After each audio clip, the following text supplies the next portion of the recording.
we have Elizabeth Warren trying the same crap Bernie did, man. Well, we shouldn't let Elizabeth Warren slip through. We should at least Well, bag on her. let's see Elizabeth Warren, that fearless defender of the people and their right to what?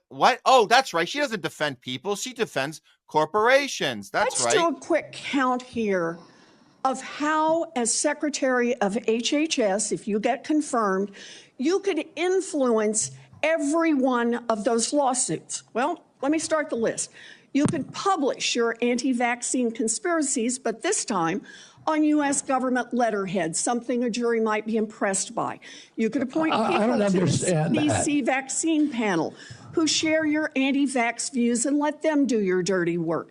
You could tell the CDC vaccine panel to remove a particular vaccine from the vaccine schedule. You could remove vaccines from special compensation programs, which would open up manufacturers to mass torts. You could make more injuries eligible for compensation even if there is no causal evidence.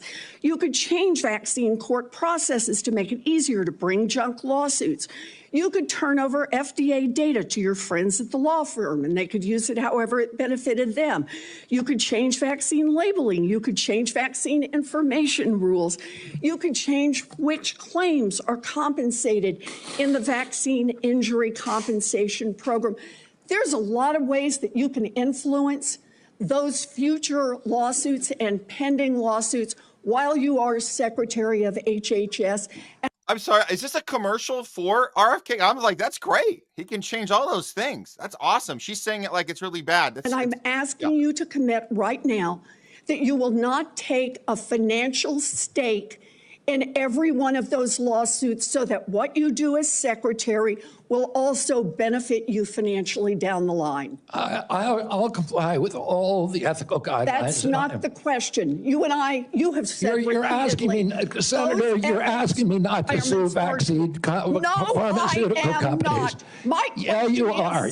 That's exactly what you're doing. Look, no one should be fooled here. By the way, he had to change his rhetoric, and that's what I caught. Like, you're asking me not to sue pharmaceutical companies. It's like, this would have been a great fucking back and forth had he taken the position we thought he was going to take. But since he was pro-vaccine, you know what I'm saying? Elizabeth Warren should have adjusted. Well, now that I know that you're pro-vaccine, I guess you won't be doing all this stuff. That's great. You know what I'm saying? That like actually would have been a good, yeah. She's so underprepared. And at the end of the day, I mean, it does show you she does represent a lot of the Democrats out there. They're going to be pro-vaccine no matter what. And it's really a shame that RFK was a different person, you know. I mean, at the end of the little press room out there, when she says, and then no vaccines for anybody. Let's throw that up. I know. Let's throw that up. Here it is. No vaccines for everybody. Continue to make money off his anti-vax position. Look, he says he won't go to work for drug companies because the American people have a right to know that the decisions made while he is Secretary of HHS are only for the good of the American people. And yet, he wants to keep a piece of the action on every one of these anti-vax lawsuits. And what that means potentially is, as Secretary of HHS, he can make those lawsuits a whole lot more profitable. In fact, he may have the opportunity to bankrupt the vaccine manufacturers, and then nobody gets vaccine. And then nobody gets vaccine. Can you imagine? Can you imagine if he would have taken this opportunity to take the position that a lot of people thought he had?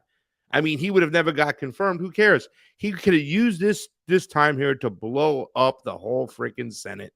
And they're the way they are connected to the pharmaceutical industry, the vaccine manufacturers, and he understands where the vaccine manufacturers are from. It's like what I tell somebody that I have a difference of opinion with when it comes to somebody who says, "Pasta, I'm with you on your stance on Palestine, but I'm not with you on your vaccines." And I said, "Well, you know, those people, the same people who manufactured the bombs to be dropped in Gaza, are also the ones who manufactured the science on the vaccines." What? Yeah. Yeah. Like, you know what I'm saying? Had he used this moment in this time, never gotten confirmed, but have done more and gone right back into the Maha movement outside and work outside the system. But, I mean, that's the whole thing. Do you want a job, or do you want to really stand behind not just your principles, with your alleged principles, but the principles of the people who put you there in the first place, what you're supposed to represent. Yeah. Well, so look, missed opportunity, complete exposure. Look, what we do know is this. We know that the people that showed up for RFK Jr. were politically all over the spectrum. There were people that believe that he is the only hope they have. And I appreciate your commentary. You're holding RFK Jr. accountable when he shifts and maneuvers and acts like a snaky politician. But the thing that we can't ignore is when you step back from that, his little maneuvering and changing his verbiage, you have people that have showed up for a confirmation hearing. We've never seen this before in the history of our country. We've never seen this many people all over the spectrum showing up in support of taking down this corrupt healthcare and food system. That's what RFK Jr. is representing. That's his messaging through MAHA, right? That is the idea. So it could be theater in the sense like, what do you do? And you made this point earlier, and I agree. There's a conundrum to it, right? When you get in, how if you have to make stuff up to get in, and then you're going to do things right. Where's the outline for that? Where's the game plan? We haven't seen that ever done. There's no blueprint for that. That's never happened.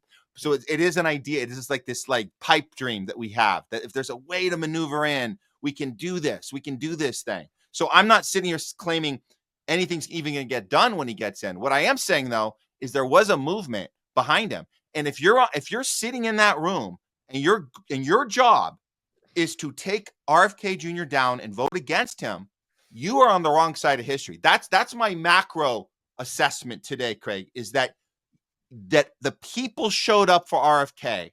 The people in that room know that they showed up for RFK. If you're voting against him today, you're voting against history. That's it. Can we just have that idea out there? And you can also be you're right about all the maneuvering as well. That isn't okay. I mean, I don't know what you mean by they're voting against history, right? It's a different time. It's a different era. There's more information out there, right? I think everybody has changed. Everybody has maneuvered. You can honestly say that the president of the United States, Donald Trump, there's never been quite a type of person like him to hold office right now. And the games have changed. So, I mean, I don't know what that means exactly. And I think that I think there's going to be a lot of people. Well, first of all, let's be honest. The people who are in the room for RFK and the ones who are in the room for Tulsi, we're okay with her being dishonest. We're okay with him being capitulating to the Zionist nation. You know what I'm saying? So I think that those people are already there that are going to allow them to have a pass no matter what. And that means that they're really not there for their principles. They're there more for a hero worshiping mentality. And they don't want to listen to the truth. Like I said, what would have been more effective for the Constitution itself, right?